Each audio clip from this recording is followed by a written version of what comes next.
We are all imperiled by the climate emergency, but some of us are clearly more threatened than others.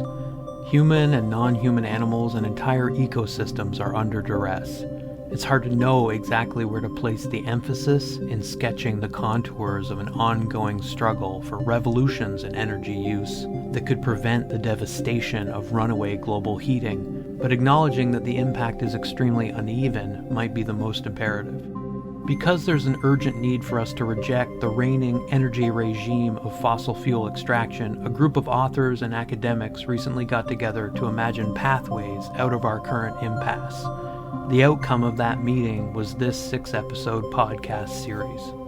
In this installment of Volatile Trajectories, you'll hear from Rhys Williams, Stacey Balkan, and Tommy Davis about how their hope for revolutionary forms of infrastructure to guard against disastrous futures and quickly accelerating climate collapse hinges in certain ways on both an aesthetic education that centralizes conversations about more hopeful futures, to quote Stacey, and moving beyond merely imagining alternatives to doing the political work necessary to bring them into being. But let me give you some background on Tommy, Rhys, and Stacey. Tommy Davis is an associate professor of English at Ohio State University, where he teaches courses in modern and contemporary literature, environmental humanities, and coordinates study abroad programs to southern Louisiana and Antarctica. He's the author of The Extinct Scene, Late Modernism and Everyday Life, and he's currently finishing his second book, Unnatural Attachments, Aesthetic Education and Ecological Crisis. Rhys Williams is a lecturer in energy and environmental humanities at the University of Glasgow. He works on the intersection of narrative and infrastructure in future making, especially with respect to food and energy. He has written extensively on solar infrastructures and imaginaries, most recently in the journals South Atlantic Quarterly and Open Library for the Humanities. And Stacey Balkan is an associate professor of environmental literature and humanities at Florida Atlantic University, where she also serves as an affiliate faculty member for the university's Center for Peace, Justice, and Reconciliation. She's the author of Rogues in the Post-Colony, Narrating Extraction and Itinerancy in India, and co-editor with Swaralipi Nandi of Oil Fictions, World Literature, and Our Contemporary Petrosphere. This conversation is a lively one, recorded at a fairly noisy bistro with all of the sounds of people playing pool and children's shoes squeaking. They seem to harness that energy in the space to engage with questions around how we've been sold a certain narrative about the inevitability of fossil fuels. Tommy talks about how it might be the responsibility of the energy humanities to expose that configuration as historical and work to unmake it. But at the same time, Rhys points out that it's not as simple as just undoing a narrative and exposing a history of manipulation. We have to engage with the degree to which petrocultural ideology is now a firmly material thing, solidified as a social and empirical fact. This makes it much harder to dislodge, but identifies the enemy of energy transition in a more substantive way. I think a lot of people in the humanities have been wondering how we make climate change and energy transition our job. And this has given rise to a lot of special issues of journals, a lot of books that are about pedagogical theory, and then sort of rudiments of what it looks like. But we have talked about how that conversation and that action maybe looks a little bit differently depending on where you are. So I've been curious about you, Stacey, and what it's like to teach energy and environmental humanities in South Florida, where you have all kinds of racial and class issues on top of the ecological crisis, and you just went through a hurricane. Yeah. So I was hoping you could talk a little bit about what it looks like from your vantage point in South Florida. Yeah, sure. That's a great question. Of course, Hurricane Ian left unprecedented, and I don't use that word lightly, I feel like it's often used lightly, unprecedented devastation to much of the state. In the far southeastern corridor, we were mostly spared, which is often not the case. But as sort of these cyclonic phenomena become both more severe and more frequent, we're also noticing a sort of westward shift. So the past several have been kind of moving away from the Atlantic into the Gulf. Florida is now seen by many as a kind of laboratory for the radical transformation of the academy desired by Republican legislators across the United States, right? So what we're seeing are sort of successive bills being passed to effectively monitor faculty free speech. So most recently, this bill HB 7, which is popularly known as the Stop Woke Act, passed, which effectively mandates the surveillance of instructors, so too the curtailing of what we're allowed to discuss. And so for somebody like me who teaches climate justice and intersectional justice, it's been particularly difficult. And even as we do this podcast, I'm admittedly trepidatious because the consequences of speaking about certain topics publicly are materially quite devastating. But that said, of course, what I also find really important about the question and about teaching what we do in South Florida is that, while my university is in Boca Raton, which is one of the wealthiest communities in the United States, and in Palm Beach County, I think, Trump's hometown and one of the wealthiest counties, I also teach in a minority institution. Over 60% of our students are also first-generation students, and they don't come from Boca. They come from areas of Miami that are, severely economically depressed, and they're like sort of largely Latinx neighborhoods and Haitian neighborhoods where they sort of like don't have the material resources that are available in places like Boca. But what I was going to say as well, because of the sort of horrific economic policies that have essentially created a kind of apartheid in Florida between the sort of super rich and these marginalized immigrant communities, what we also see, a lot of journalists refer to this as sort of like the two Floridas that emerge after every hurricane. So this kind of horrifyingly racialized landscape, what we see too is that with these sort of increased weather phenomena, the sort of the kind of uneven disaster that's born after these weather events is increasingly horrifying. And so, you'll see, for example, in Miami Beach, this like really, really robust disaster infrastructure, right, where you have these like gleaming heavy hurricane shutters and all this stuff. And then you see folks in a place like Liberty City in Miami, where a lot of my students commute from, like particle boards stuck on windows that like don't even remotely approach the regulations put forth after Hurricane Andrew in 1992. And then adding to this, we have the first governor to acknowledge climate change, but the resilience plan is essentially to build walls to protect new luxury developments. So this is why you see like the death toll in Lee County a few weeks ago was horrific, because there's no actual resilience plan other than protecting the super rich and the further development in these precarious areas. So anyway, yeah, so for me and for my students, teaching this in South Florida is like almost a daily exercise in the absurd. It's like the existential despair of living 40 miles north of Miami, which is swiftly sinking because it's on porous limestone and being inundated by sea level rise and this and this uneven infrastructure. All of that colludes to create, complete disaster. So it's kind of horrifying, but as I think we'll talk about momentarily, this is why I also favor kind of an aesthetic education that centralizes conversations about more hopeful futures. And so I guess maybe with that said, I was thinking like, Tommy, we had been talking about attachments, right? I guess we've all been talking quite a bit about futures and sort of speculating on possible futures, and of course futures that don't just reek of this kind of post-oil doom, right? Yeah, that is the question, isn't it? So when we talk, I think in our spaces of energy humanities and environmental humanities, a lot of what we do, regardless of the content of our discussion, we are thinking about relationality. And so that goes under the name sometimes of metabolism or entanglement.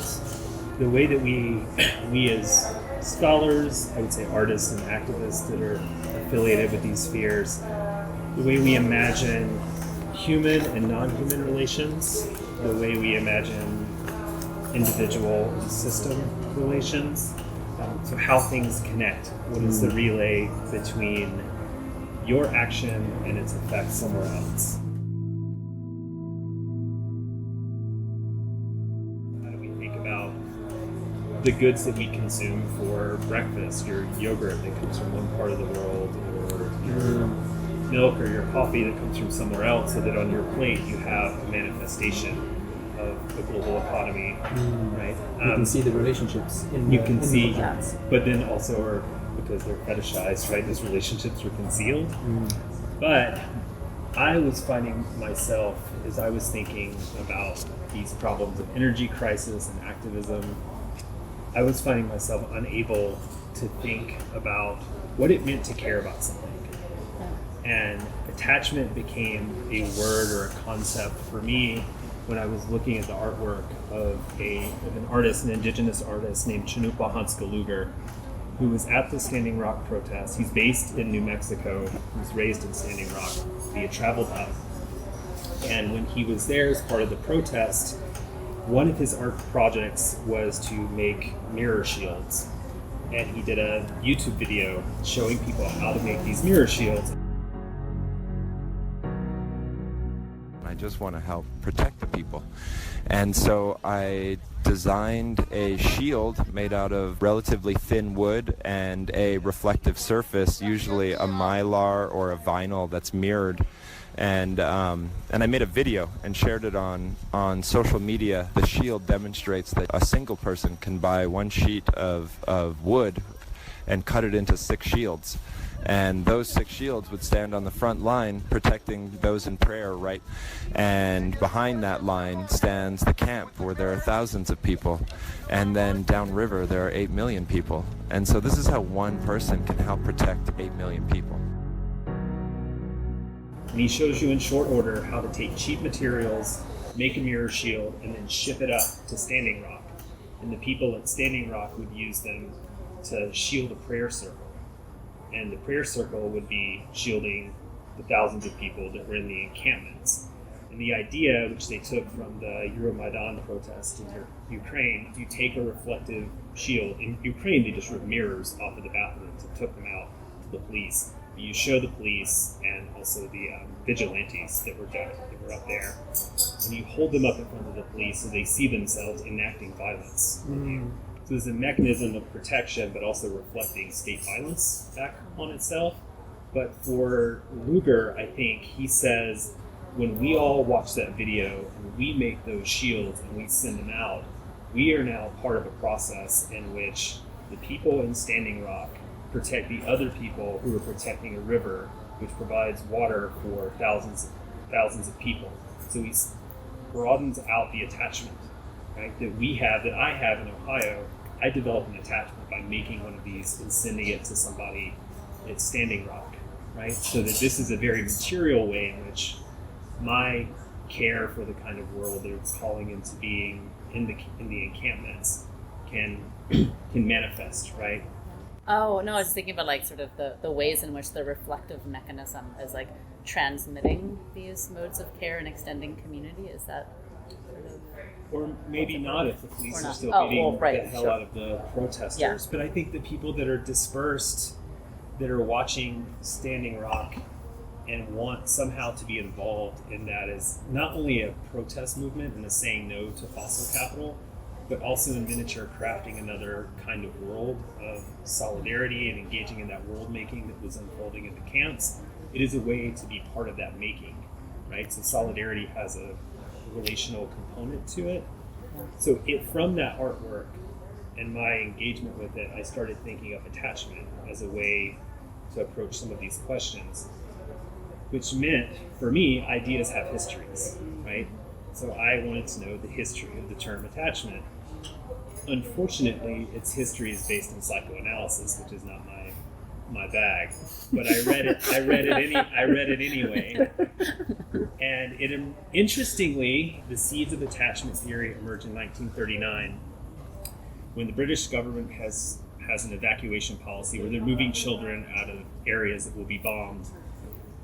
And as they began taking these children and shuttling them out to other locations, a couple of psychologists that we know now, John Bowlby and D.W. Winnicott, write a letter. And they say they are observing disorders in children who've been separated from their mother. After the war, both of those psychologists become famous for developing attachment theory. And when you read John Bowlby's trilogy, which I don't recommend anyone do, when you read the trilogy, what is interesting about it is that he understands attachment as both a material relation that the child has to the caregiver. So breastfeeding, cradling, holding, a presence. The infant needs that to be alive. But also the other part of that is there is identity formation. I found interesting in that model the material, and then we could call it the immaterial, right? Or the material and the subjective.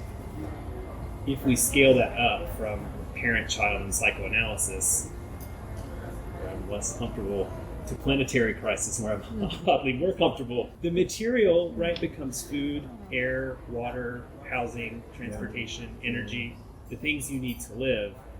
And then what you care about, what you're attached to, mobility, travel, whatever your version of the good life is bound up with that. So there's a model we can transport and modify from the psychoanalytic pairing of parent and child to a broader planetary system.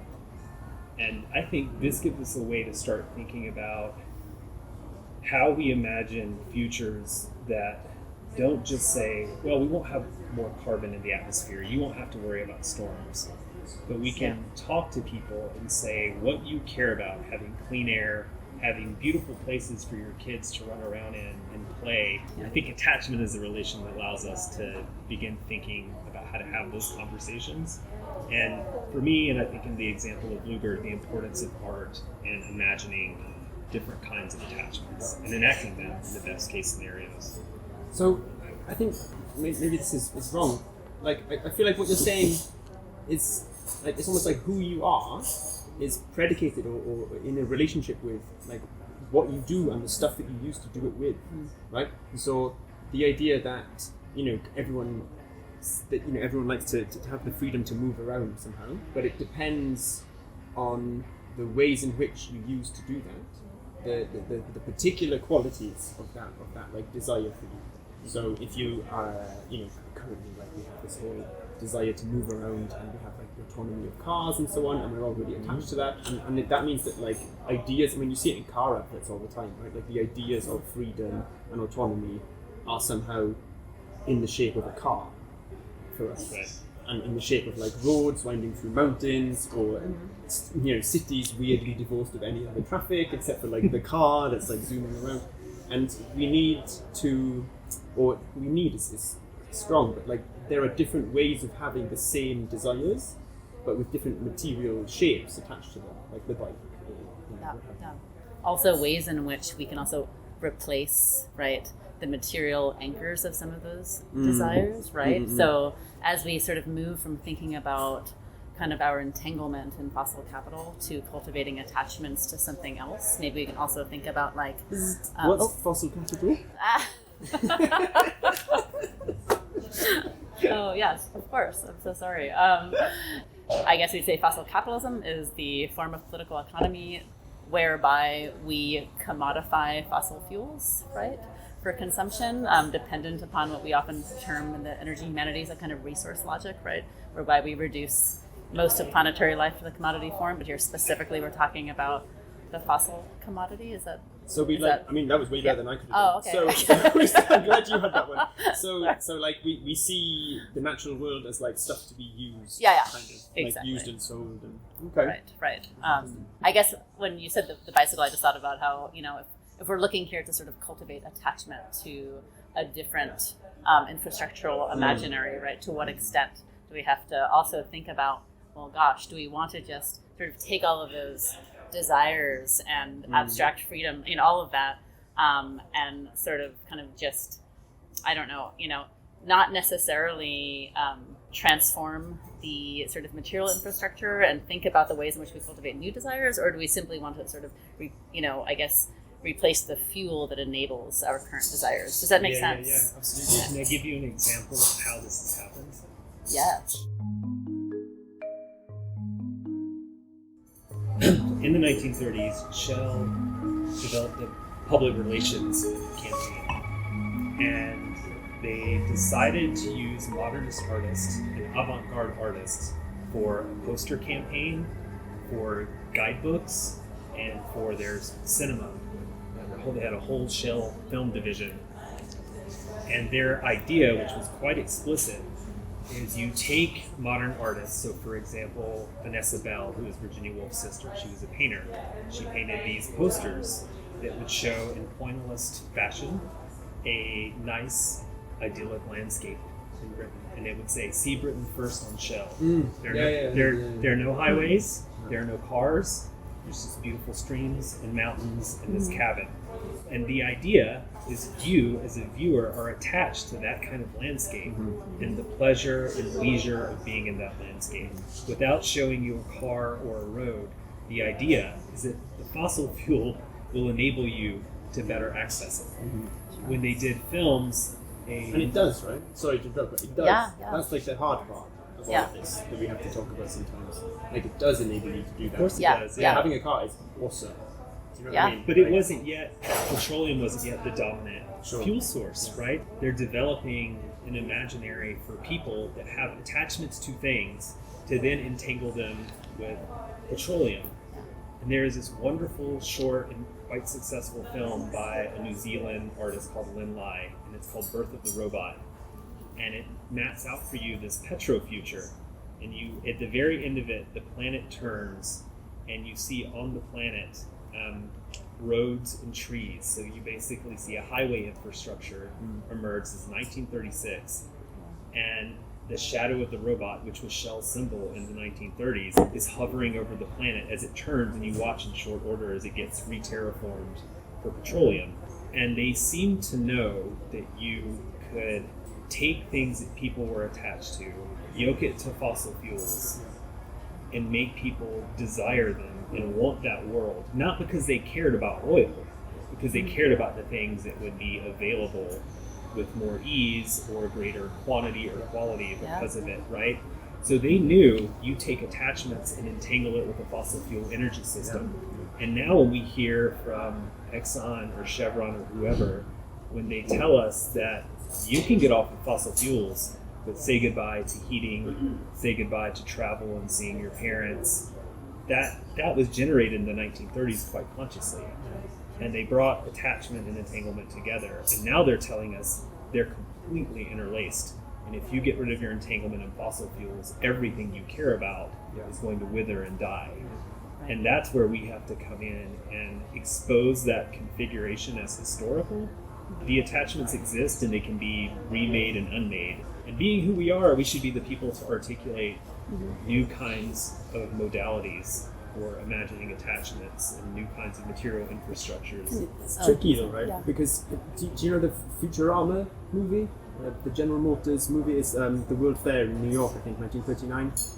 So like in that film, right, you have like highways, you have these like freeways and highways, and there's this voiceover talking, and it starts with this like really long kind of progress narrative, right? It's like people landing on the new shore, it's very colonial, like, and then there's like developments, and slowly technology gets better, and then all of a sudden you have like freeways and highways and suburbs, and all of these things weren't really a thing, and they imagine it into being in order to sell cars and oil, right? And they imagine this whole world organized in a particular way, you know, around like the possibilities that oil would give you. Like, it would allow you to live in the suburbs. It brings together like city and country, right? You can live in the countryside, have access to the city. All of this stuff is like underlying kind of escape the city kind of vibes as well, right?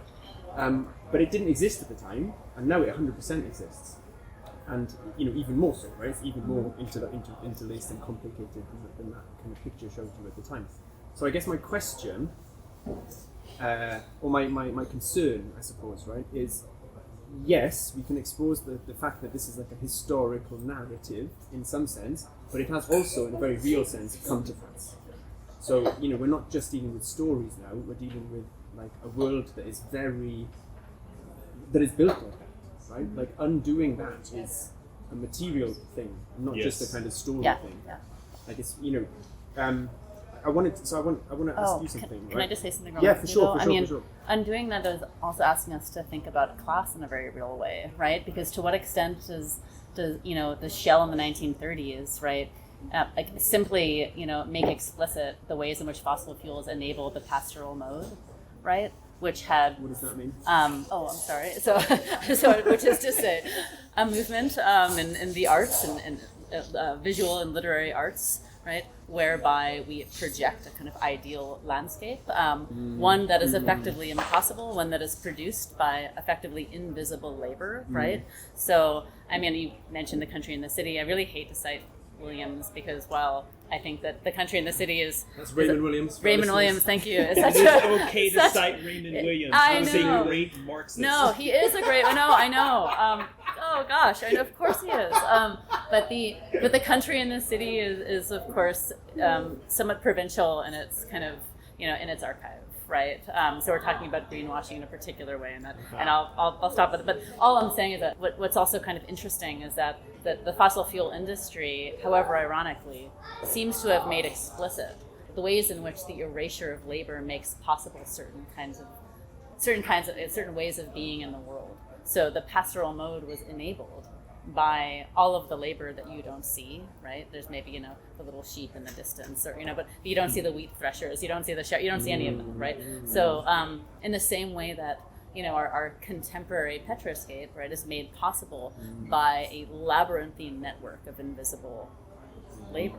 What's so difficult about what we call like reading for oil is that petroleum is everywhere and nowhere. Right. I mean, I'm looking around at this table and our laptops and the sound machine, like everything, and so everything like that makes like sort of the trappings of petromodernity, right? All of it is made possible by the substance that, and I shouldn't say we, that consumers primarily in the global north cannot see, right? So, obviously, it's not visible to producers. So it's like we have this picture of like a really lovely suburban life, and there's fields and all that stuff, and what you can't see underneath is the like massive machine that's like extracting and consuming and distributing. It's like churning industrial. Right, for sure. I feel like this conversation comes around to something really interesting in terms of what you were talking about in the two Floridas, right? And I'm a big believer that like communities are shaped by their kind of relationship to, like, I would call it the infrastructure of their world, but, either way, the world that they live in, it's like this kind of back and forth process, and the shape of things is dependent upon those relationships.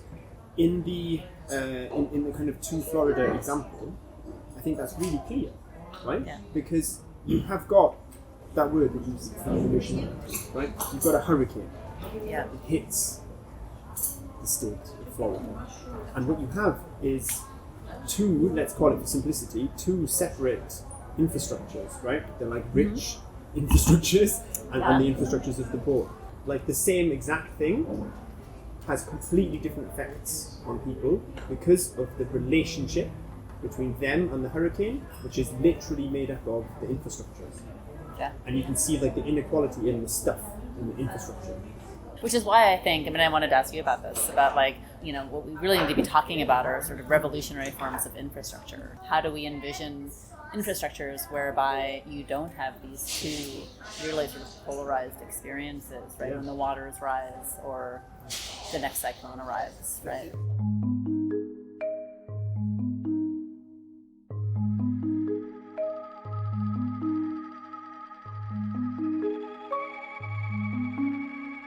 The thing that I wanted to ask you was, you're teaching the students who have mostly one kind of relationship to the cyclone, let's say, right? Yeah. What's it like teaching those students with that very specific material relationship, right? Like a real world thing, in experiences of inequality and that kind of thing, which play out in that way. How does that play in the classroom? Yeah, frankly, it's really difficult. My students are sort of like alternating between, like vast existential despair and then like sort of the minutia of the everyday. I've had a student last semester in my climate fiction class actually say, and I'm citing her so I can curse. She said, "Why the fuck should I care about my math final when the world is ending?"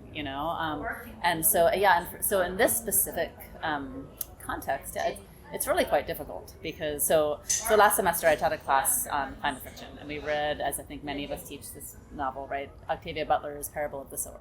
So I'm teaching this to young women of color in South Florida, not only 40 miles north of Miami, but also 20 miles east of where like Big Sugar has some of its largest stakes in our state, where they routinely burn their fields with formaldehyde, which has caused the highest cancer rates in the states, particularly amongst communities of color. So that's happening as well. and I'm teaching a book that is set in 2024. Right, and so the other thing about teaching it is that we're constantly inundated, right, with sort of news of the impending apocalypse, on the shore that's less than a mile from our campus, right, and reading this novel in which that apocalypse is in fact happening next year. Wonderful thinker who organized our petrocultures conference in Stavanger, Norway, Brookdale, he used the term radical optimism, and I really love that idea. And I really, I'm really, as so many of us are, I'm just exhausted by the kind of techno dystopian doom of conventional climate fiction. I find that it has very little utility in terms of, I think, obviously averting planetary disaster, but very little utility in terms of any sort of productive thinking about the future. I find it to be offensive to, the formerly and presently colonized who have been experiencing environmental apocalypse for half a millennia, if not longer, right? It's just totally unproductive, and I have no use for it at this point. I also find problematic that lots of folks think about some of the more kind of radically optimistic fictions as somehow, irresponsibly utopian or unrealistic. Right. So this past semester, there are a couple of things that I taught that I found super useful. On the one hand, Rokeya Hussein's novella Ladyland from 1905, which is a solar-powered kind of collectivist utopia of sorts. So too, the collection Multi-Species Cities, Solar Punk Urban Futures, and I found that teaching these sort of radically optimistic solar punk futures, which Rhys, I'm going to make you define this if that's okay. What is solar punk? Okay, so yeah, solar punk is a kind of growing subgenre of science fiction, but also there's a lot of fantasy elements in there as well often. And it's interested in depicting hopeful futures, usually with renewable energy, typically solar kind of underpinnings, and I think broadly characterized by a sense of light, harmony, connection, community, that kind of thing. But I find that teaching those fictions is really productive and really useful because it does in fact imagine a much more positive future and one powered by renewables, but so too presents what I see as actual viable infrastructural alternatives to a dystopian present with a failing grid. They effectively document actually existing infrastructural possibilities.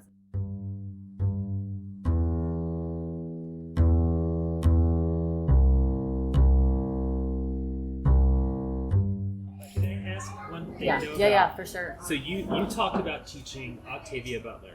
Then you said you find dystopias offensive and useless, and then you talked about solar punk. I too teach Octavia Butler all the time.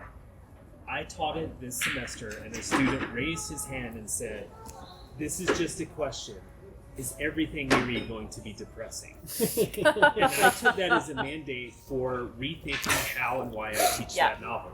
So why should we teach this book? Because it is a hellscape.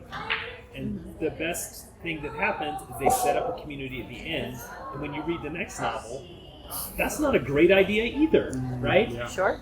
So I thought, why should we teach this book? And one of the reasons that you should teach it, I think, is that part of what that book models in two ways. In content, it is trying to think about how you get new ideas and principles, because you need those to have different imaginations and communities. Earthseed is an adolescent writing in her journal, trying to imagine new kinds of new principles for a new community that will come and take material shape. And the book is sort of modeling for us how you can begin to tell a story of the future that people will be attached to. So maybe the utopic impulse of that book is actually a pedagogical one. How do you begin to marshal resources from the past to give you some idea of how to tell stories, develop models for the future? And I read that book and started thinking about Walter Benjamin and the idea that we look back at the past and look at those past objects and find in them what their utopian impulses were that never came to pass. And how do you animate and vivify those in the present to crack open the temporality of the now for something else? And what if we then read Octavia Butler and you read Frederick Douglass alongside it, not as a historical anchor, but as a utopian pathway into something else? How do you vivify Frederick Douglass to think about a climate future that maybe addresses some of these racial antagonisms and class antagonisms that you're talking about? If we want to think about a climate future that's about freedom and autonomy, who's a better writer on freedom than Frederick Douglass? The thing I want to say to that, I want to not push back on it, but I want to build on it, I guess, or say something like that. But before I do that, I want you to explain a little bit what you mean by taking a utopian, and I mean like really pragmatically explain it. Like, what do you mean by taking a utopian impulse from something in the past and using it to crack open the temporality of the present, especially that last phrase? So I'll do this in the terms of the novel. Right? So for Benjamin and I think for Octavia Butler in that book, you go back and look at the past, and in every moment of the past when something evolves in the world, for Benjamin it's iron, right? When iron comes into the world, there are fantasies that are documented in text of new architecture, which would liberate people in all kinds of ways, from labor, from want. We know that did not come to pass. But the emergence of that object generated utopian imaginations that were then crushed under the march of capital. What would it mean to go back to that and take those fantasies and utopian imaginations that did not become realized? What would it mean to take them seriously? In the novel, Lauren Olamina is developing a kind of secular theology with what she calls Earthseed. And that secular theology is a remaking of her father's Christianity. Instead of heaven, we have going to the stars, but it has the same formal structure where what you do now matters because it will contribute to something better in the future. So I'm going to be really annoying, I hope. I really want to be annoying now. The first thing I want to say is that historically, every time there has been a kind of shift in new technologies, there has been an accompaniment of like utopian dreams, right? Like new technologies are linchpins and conduits and vehicles for utopian dreams every single time, and the dreams are vaguely similar usually, right? Like this new technology is the one that will push us over the edge, it will return us back to paradise, to Eden, it will get rid of the alienation that we're feeling, it will be more democratic, it will be less centralized, it will redistribute power. It's true all the time, throughout, utopian impulses, they're always there, and they're always attached to something, and they tend to go awry because they're not true, right? Like a new technology isn't the thing that's going to do that. It's not the thing. Like we want to believe that it is, but it's not, because the technology contains within itself politics and a particular way of being in the world and a particular power relationship and all of that stuff. And so so that was my prelude, but the thing that I wanted to talk about is this idea of imagining a better future, right? And looking to narratives for ways of rethinking our relationship to the world and all of that stuff. I think that's super valuable, right? Okay, great, we can imagine a better future. But I think it's clear that imagining is one thing and doing is another, right? So I wanted to think a little bit about the power of these stories, not because of the detail of them so much, but because of their existence in the world, right? They're like an engine for the kind of connection and mobilization of networks and communities and different ways of doing politics, right? And solar punk is a really obvious example of that. I'm not saying it's the answer by any means. It's problematic. It's kind of liberal, blah blah blah. But what's happened is people have made this shared world, and around it, which is the interesting thing, I think, there is a community, and there are people making things in the world, which the stories are somehow modeling, but that's not the final stage. The stories are just on the way to making it real, and the making it real is important because it's not going to be the utopian endpoint. It's not going to be perfect, but it is going to be a step that you can then stand on and imagine again. We love imagining, but you've got to make the imperfect thing that then you can imagine further from.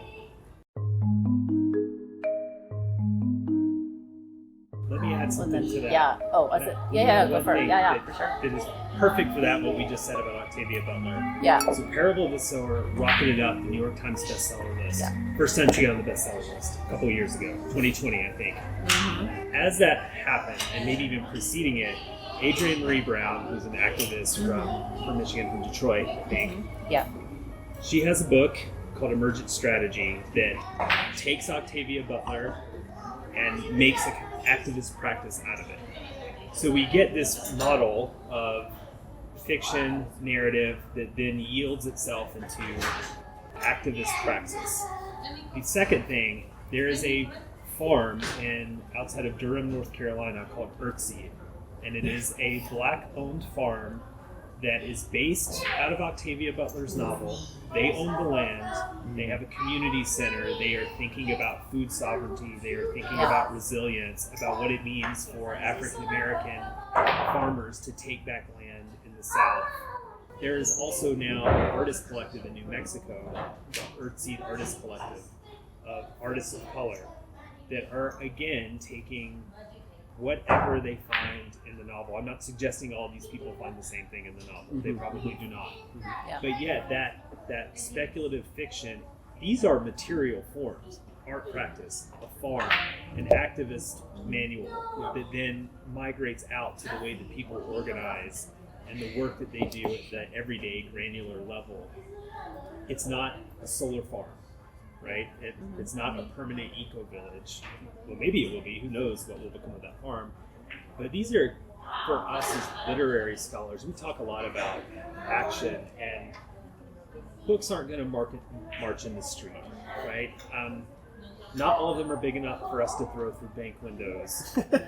But these sort of provisional models, they're doing the thing, right? And it's in the practice of planting food and thinking of the planting of food, not just we get potatoes or whatever, but this is an activist reclaiming food sovereignty and thinking about the racist ecologies of the South and how you reverse them through the everyday practices of farming and sharing food and educating people and bringing them in different capacities. Butler could never have predicted that would happen, right? There are, in fact, so many, right, like actual existing examples of precisely what we're talking about, right? Operation Jackson, Guayaba. Yeah.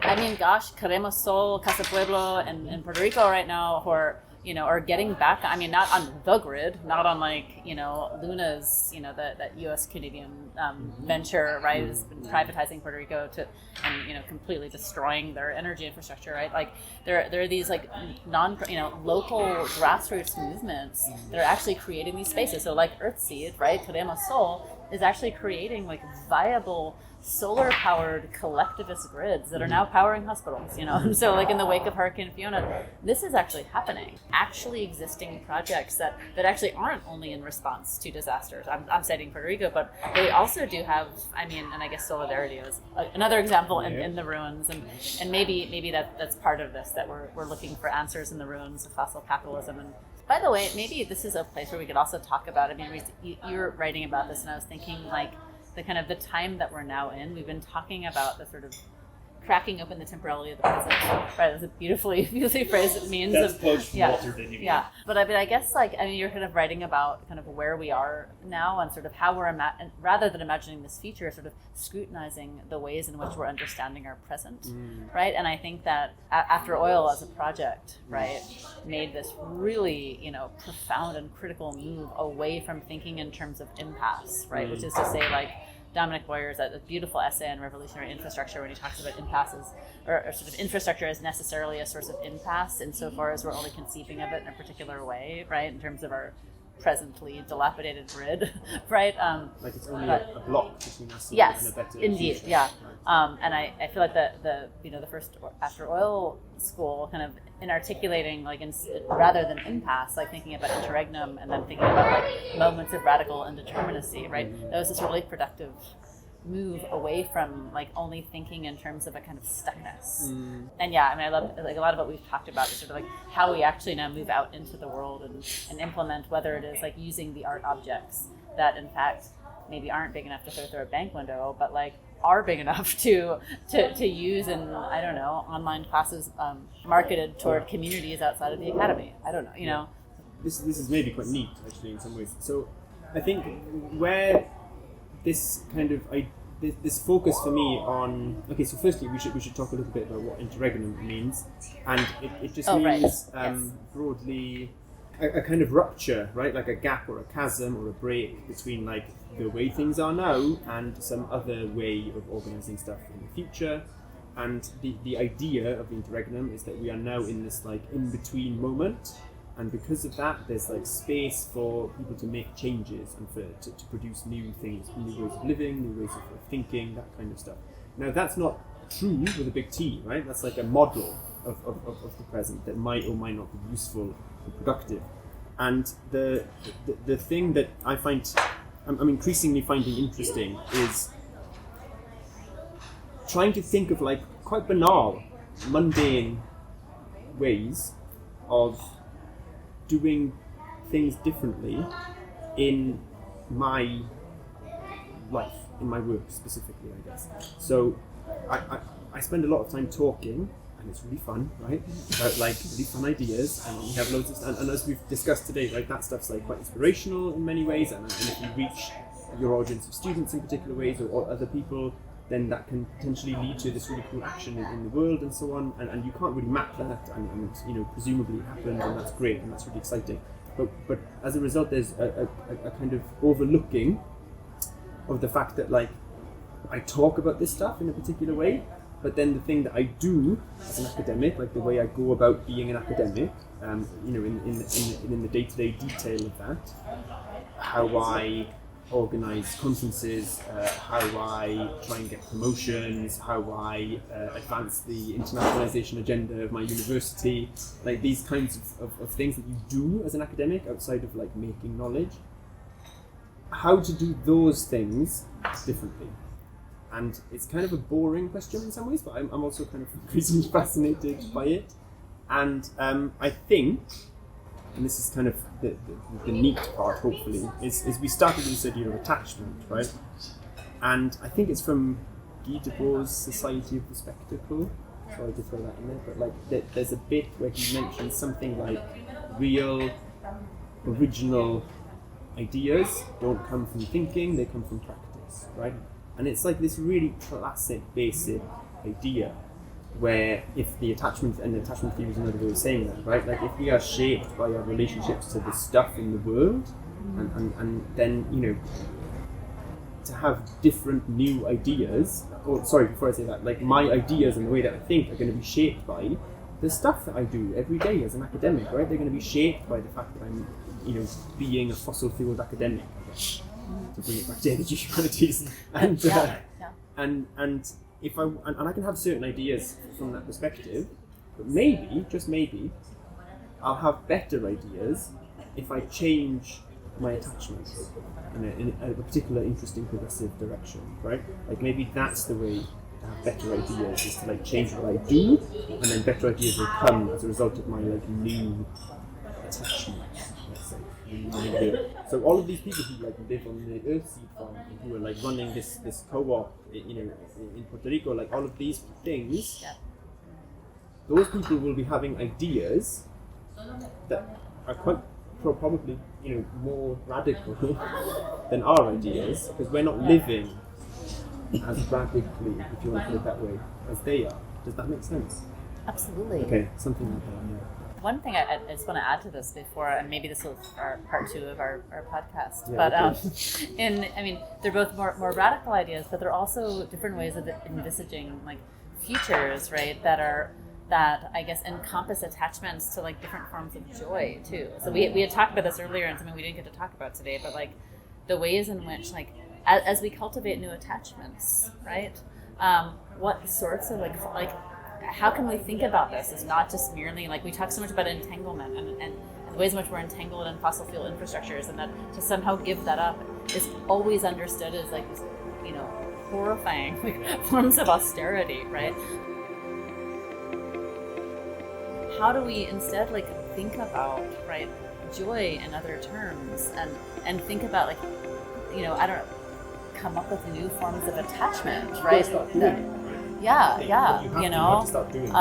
And that's something we didn't talk about today, but I want to spend the next 6 hours just talking about riding my bicycle or something. But how do we think about, non-carbon or low-carbon forms of joy and community and beauty, and right, that depart from that kind of fossil fuel subjectivity, if you will. And also, this is maybe the last thing I will say, Rhys, you have talked about how there's an impulse from intellectuals and academics, impulse or anxiety. We do all this stuff. We talk about poetry. We get students to read novels, and they fucking love it. And they write papers about it. They tear their friends. We took it out when we got and there. then they disappear. And we were happy to have met them. So what we need to do is find a way for our knowledge to do something elsewhere in the world. And we get these vague vocabularies like living otherwise that I read as symptomatic of the inability of us to really think how knowledge leads to action. Yeah. But you say that what we need to do maybe is to realize we inhabit infrastructures, that academic infrastructures that must be important because the Koch brothers poured millions of dollars into knowledge production. Governor DeSantis is putting his entire political career on trying to crush the kinds of things that we teach and the protections that allow us to say the things that we say. So you have said we are in these infrastructures, maybe instead of thinking about how we go out from them and realize the poverty of our efficacy and what we do, why don't we go deeper into where we are and make it do different kinds of things? Yeah. So what we need is not more anxiety about how the way we teach Octavia Butler might yield something 5 years down the road, but a strategy for how we take the space of education where we have a captive audience of students. We have millions of dollars sloshing around in these institutions. What strategies would enable us to make those, maybe against their own intentions and financial entanglements, begin to yield the kind of actions and models and community formations beyond the academy walls, right? How do we strategize to make that happen? And you've given us a little list of ways to do it. I will give one little anecdote about this. I taught a class a couple of years ago on environmental justice in the Anthropocene or something. It was a really annoying title, and I was embarrassed the moment it hit the catalog. It was very long, and it should not have been there. But students signed up, so that was great. I had 2 students in that class who were also part of the Democratic Socialists of America, the YDSA, which is the college version, and I'm the faculty advisor for that chapter. I was also more active than I am now in DSA.